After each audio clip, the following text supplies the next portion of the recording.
Citizens of the United States. We are anonymous. There is a new bill that the United States government has successfully passed. It is called the Stop Online Piracy Act, or SOPA, for short.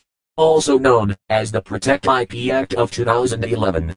The U.S. Congressional Budget Office estimates that implementation of the bill would cost the federal government $47 million through 2016. It will cost you, the taxpayers, $47 million over the next 4 years. The SOPA Act will censor you from accessing certain websites and block all access to other areas of the internet that the United States government does not want you to access.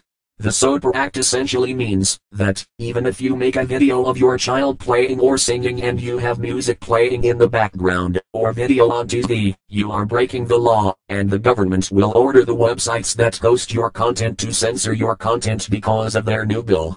Or, if you visit websites that are on servers not in the United States, you will be blocked, so that you cannot access them. Ask yourselves, who really owns the internet? The answer is simple: no one actually owns the internet, and no single person, organization or government controls the internet in its entirety. It is more of a concept than an actual tangible entity, and the internet relies on a physical infrastructure that connects networks to other networks.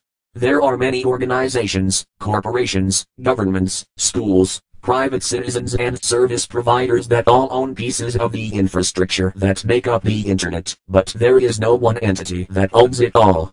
How can the US government decide to block access to parts of the internet that the US government does not even own? The SOPA Act is a direct violation to people's right to freedom of knowledge and information, and for that violation the United States government is a disgrace to the land of the free that every United States soldier has fought or died for. The United States government is essentially telling the people of the United States that they are free to do as the government tells them. If people do not follow their rules, they will arrest them for making an attempt to learn.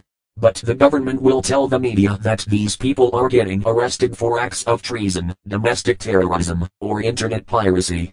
As for the United States government, who gave you the right to regulate the people's right to think outside the box and use the internet as they see fit? If we cut off global internet, shouldn't we also cut off all foreign affairs? Should we hinder globalization completely?